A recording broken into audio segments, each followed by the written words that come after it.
Star Trek Discovery should be called STD, as it's like a venereal disease that we just can't seem to get rid of.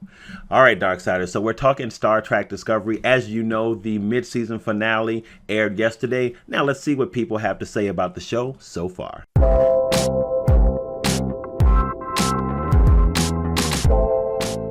What's up, Darksiders? Hopefully you guys are having an amazing Monday evening. Actually, you guys, I feel like something that the cat drug in, definitely coming down with something, feel horrible. But I did want to get on and talk about Star Trek Discovery. As you guys may or may not know, the mid-season finale occurred yesterday. Episode 9, Into the Forest We Go is the name of it. So what we're going to do is we're actually going to read what people are saying, how people are responding now to Star Trek Discovery. As you guys know, you kind of get people in one of two veins with this. People that either hate it, people that are quote unquote the Star Trek purists and have everything negative to say about the show. And then some people like myself that really love the show, but I consider myself pretty balanced when it comes to this show. You know, I've talked about the things that I don't like, but I am a fan of the show and unapologetically so.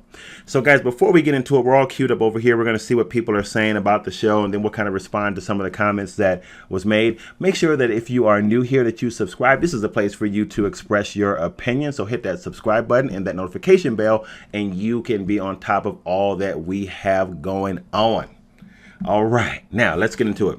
So, actually, guys, maybe be a little bit careful because some of these might contain spoilers. So if you haven't seen episode 9, I don't know why not.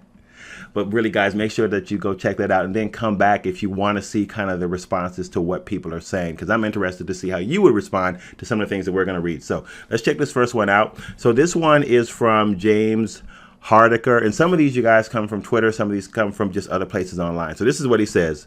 Spoiler alert for this one. Anyone else think the female Klingon is pregnant? Tyler isn't a Klingon. You guys know that there's this whole kind of theory going on that Tyler is actually Vulk. So some people say yes, some people say no. I personally am still in the middle. I don't know. I kind of go back and forth. All right. Tyler isn't a Klingon, but he has probably been altered in a similar way to Crichton, reference to Farscape if you watch Farscape. I bet if he is Klingon, he is Vulk. So it seems like, James, you think that if he is Klingon, he is Vulk. I don't understand what they would hope to achieve if this is the case. So, I mean, it makes sense to me if they have Tyler set up as Vulk, or Vulk is Tyler, it would seem to be some kind of infiltration plan, I guess, to kind of discover what's going on the Discovery, to figure out what's going on with the spore drive, to kind of get some insight into their plans, into their technology. So if it does turn out that Tyler is Vulk, that does make sense to me. But I did say in another video that if he is Vulk, I'm sure it's not the last we're going to see of him. We'll see him throughout the rest of the series, or definitely throughout the rest of the season. But I wonder kind of how they would fill his place, because I like his current position as Tyler on the Discovery. And I'd hate to kind of see him transition to something different and not have that space filled through just proper storyline or what have you. So that's just kind of my thoughts on that. All right. So here's the next one. This one is from Neil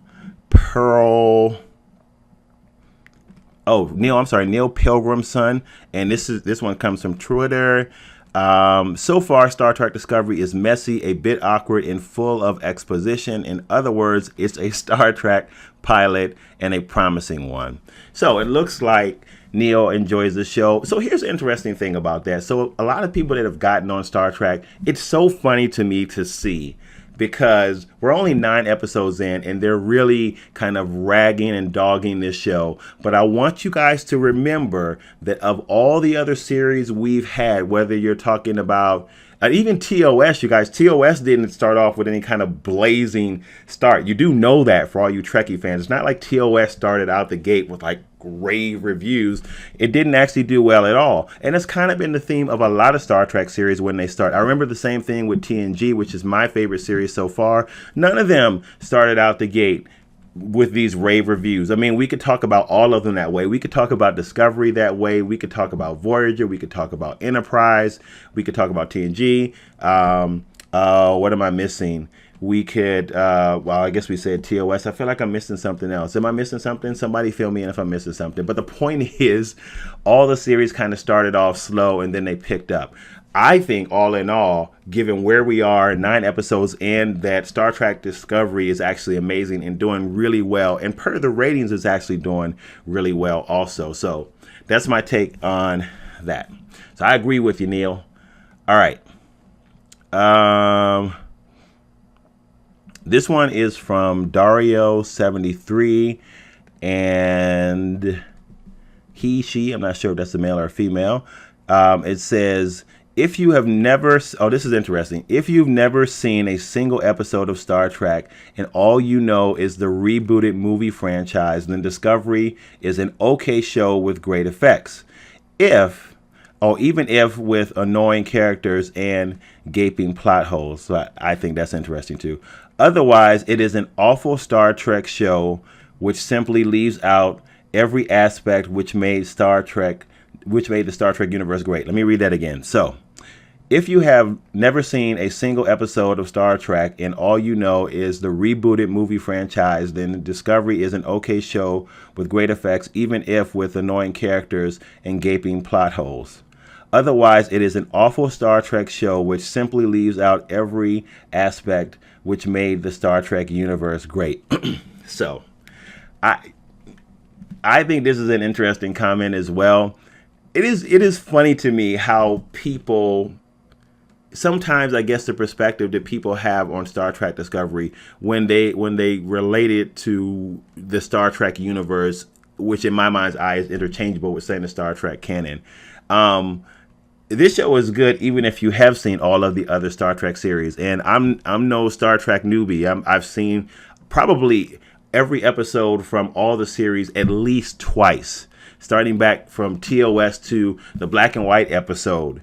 All right, so I have seen them all. So it's really funny to me kind of when people talk about what's missing in Star Trek Discovery, because really there is not much missing from the canon. I would not even say that it violates canon. I said before in some other videos that it does take some liberties. Yes, it does. It is a new show. It does move in a bit of a new direction. Visually, it looks new. Storyline is executed in a new way, and it does not have necessarily the same tone and feel of traditional Star Trek, which I'm absolutely fine with, as long as it doesn't have big canon violations, and it doesn't. So I'm fine with that. But it's funny to me when I hear people say things like plot holes and things like that. So if you go back and you start looking at the old episodes from TOS, which I've actually started to do just because so many people have problems with the canon, it is not like every episode of TOS sews together in terms of the big 3-year story of TOS. Some of those things are very episodic. They're not, they don't necessarily fit tightly within the grander story of the 3-year run of TOS. Now, they do fit the broader story, but it's not like there aren't some plot holes in some of those as well. So when Discovery gets kind of all of this flack for that, it's just funny to me. And as far as I'm concerned, I've not seen any gaping plot holes in Discovery, except for the fact that some might want to argue that it doesn't line up with lock and step with TOS and some of maybe the other series that came before. I just think that's funny. I don't. What's your take on that? I just think it's interesting. All right, so this one is from Lalo Mo, and it says, I've defended the show against Trek purists who whine that it's betraying Trek ideals just because it doesn't feature a morally upright captain leading an ensemble crew of purely self-contained episodic stories about how awesome the Federation is. But even I have to admit that on its own merits, it hasn't been great.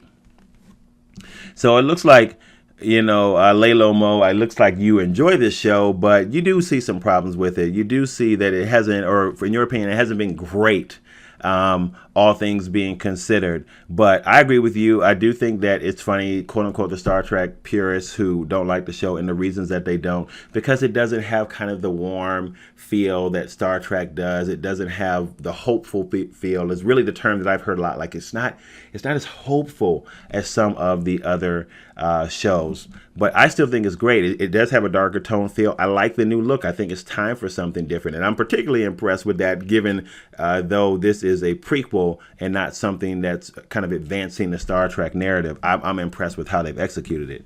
All right, you guys. Was that our last one?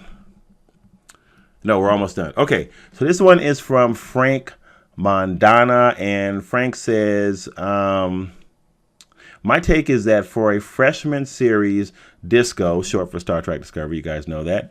It's so funny because I was calling it like STD at first when I just wasn't thinking about it, and people wanted to kill me like, really, dude, STD?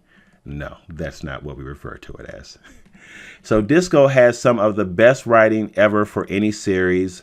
Most shows spend 8 shows trying to find itself. It's pretty amazing how fast it's hit its own, considering the pressures the show was under from the moment it was announced. The writers have done a great job. So I agree. I think that anytime you put out a new Star Trek series, it's hard because you do have fans of TOS in particular that are really already holding it up to a microscope or a fine lens, really trying to figure out, okay, what is going to be wrong with this show. But as I say, just remember, TOS included, when it first started, it was not a booming success. So I think all in all, 9 episodes in at this point, that this show has really been impressive for me from story and definitely visual. It is not compared to, there's no Star Trek series that's come before it that's even close to the impact of what this show is visually. It is very, very cinematic, very, very well executed visually. All right, you guys. Oh yeah, this is our final one, and it's from Masarai, I believe is how you pronounce that. And it says, oh no, wait, we got one more after that. And it says, unfortunately, like the televised herpes that it is, Discovery will return quite possibly at the worst possible moment. I mean, I don't know what to say about that. Obviously, there's someone that doesn't like the show. What can you say about that, man? I mean, some people just don't like it, and I feel like just some people won't like it, no matter what. It's just the show will not be able to turn the corner for those folks. And I mean, hey, it's fine. I mean, that's your opinion, right? And it's cool that you're able to give it. So, no love lost there. All right, our last one, you guys, is from Mick Rossome. Or Rossum, I believe is how you pronounce that. And by the way, you guys, all of these are current. All of these are within the last 24 hours, depending on when you're seeing this video. So they're all current comments. This one says, thank God for the Orville. This show is barely watchable. Star Trek is dead if it goes this route. It's watchable and...